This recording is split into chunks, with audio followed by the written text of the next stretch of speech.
हर चीज में अपनी तानाशाही और मनमानी से बिल पर बिल थोपने का काम मत कीजिए। भविष्य में राज्यों के बीच में झगड़े करा के अपनी राजनीति साधने के लिए और कुछ चंद पूंजीपतियों को मेंटेनेंस और सेफ्टी के नाम पर बड़ा ठेका देने की मंशा से आप ये बिल लेके आए। आप तानाशाही की सरकार चला रहे हैं हिंदुस्तान के अंदर।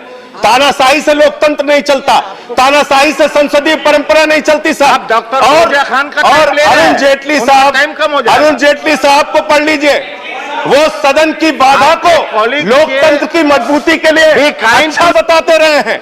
नमस्कार, स्वागत है आप सभी का तूफान न्यूज पर और मैं हूं आपके साथ नाजिश खान। बड़ी विनम्रता पूर्वक आपके माध्यम से इस सरकार से पूछना चाहता हूं कि क्या इस देश के संविधान से बढ़कर कोई है? क्या इस देश के संविधान से बढ़ के ये सरकार है? क्या इस देश के संविधान से बढ़ के कोई राज्य सरकार है? क्या इस देश के संविधान से बढ़ के कोई सदन का सदस्य है? मान्यवर, इस देश के संविधान ने व्यवस्था दी, इस देश के संविधान ने राज्यों को अधिकार दिया, लेकिन धीरे धीरे करके आप राज्यों के दिए गए अधिकारों को छीनने का काम कर रहे हैं। सेल टैक्स राज्य का अधिकार, आप जीएसटी लेके आते हैं। मोटर व्हीकल राज्य का अधिकार, आप मोटर व्हीकल एक्ट लेके आते हैं। कृषि राज्य का अधिकार, आप कृषि काला कानून लेके आते हैं। दिल्ली की विधानसभा, देश के संविधान के तहत बनाई गई विधानसभा, आप विधानसभा की कमेटियों का भी पावर छीन लेते हैं। और इस डैम सेफ्टी बिल में मान्यवर आप वही काम कर रहे हैं। हमारे यहां एक कहावत है, तू कौन मैं खामखा। आपसे किसने कहा कि आप राज्यों की डैम सेफ्टी के अंदर इंटरफेयर कीजिए? किस राज्य ने आपसे अनुरोध किया? तमिलनाडु का विरोध है, केरला का विरोध है, उड़ीसा का विरोध है, कर्नाटक का विरोध है।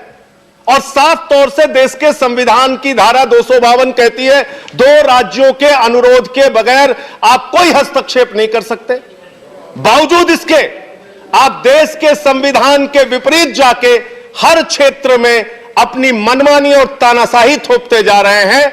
इसलिए मैं इस बिल की निंदा करता हूं, आलोचना करता हूं। और जैसे आप कृषि बिल में 1 साल तक किसानों को सड़क पर रखकर 750 किसानों की शहादत लेकर आपको मजबूर होना पड़ा यूपी का चुनाव देख के वो बिल वापस लेने के लिए, ऐसी परिस्थितियां आएंगी कि आपको कल को यह बिल भी वापस लेना पड़ेगा। इसलिए अभी भी सुझाव है कि इस बिल को आप सेलेक्ट कमेटी के पास भेजिए।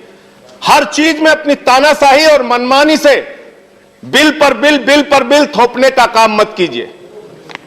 मैं तो उम्मीद कर रहा था कि सेशन में आप एमएसपी की गारंटी का कानून लेके आएंगे, लेकिन आपको हर वो कानून लाना है जिससे राज्यों में झगड़े बढ़े। इसमें क्या क्या प्रावधान दिया है मान्यवर आपने? इस बिल के अंदर मेंटेनेंस के लिए जो पैसा है, जो फंड है, वो तो आप लेंगे राज्य सरकार से। इस बिल में जितनी आपके इंस्ट्रक्शंस होंगे सबको फॉलो करने की जिम्मेदारी तो राज्य की है। आप इसके राज्य के अधिकारियों के ऊपर अपने अधिकारी, अपने कमीशन, अपनी कमेटी सब आप बिठाल देंगे। लेकिन जब उनको मेंटेनेंस के लिए पैसा देने की जरूरत आती है, फंड देने की जरूरत आती है, तो उसमें आप एक पैसा नहीं लगा रहे हैं, उसमें आपकी अपनी मनमानी चलेगी।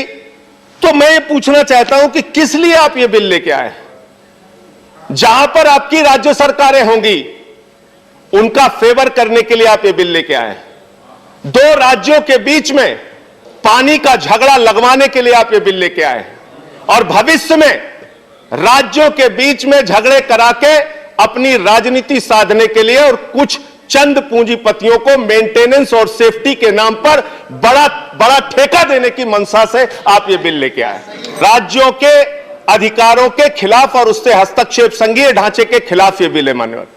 और मान्यवर, मैं अंत में यही अनुरोध आपसे करना, आपके माध्यम से इस सरकार से करना चाहता हूं कि 12 सांसदों को आपने निलंबित किया है।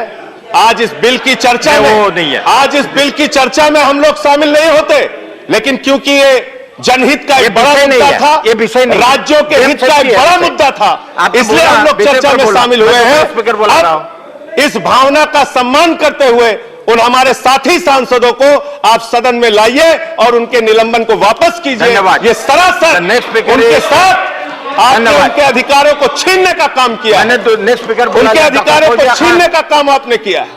12-12 सांसदों को आपने निलंबित करके बाहर कर दिया। इनके टाइम आप ले रहे हैं, तानाशाही इनका की टाइम कब सरकार हो जाएगा? चला रहे हैं हिंदुस्तान के अंदर।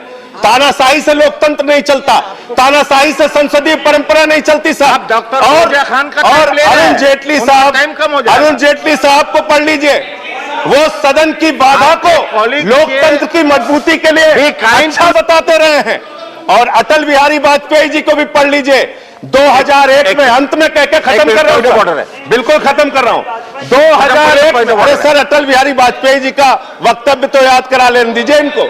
स्वर्गीय प्रधानमंत्री अटल बिहारी वाजपेयी जी ने कहा था, बहुमत के दल को सदन चलाने की सबसे बड़ी जिम्मेदारी है। आप सदन को चलाने की जिम्मेदारी आपके ऊपर है। आप विपक्ष के सांसदों का इस तरीके से उनके अधिकारों का हनन नहीं कर सकते, इस तरीके से उनको निलंबित कर। आज के लिए बस इतना ही। और वीडियो देखने के लिए चैनल को सब्सक्राइब करें। अगर आपको हमारी वीडियो पसंद आ रही है तो लाइक और शेयर जरूर कीजिए।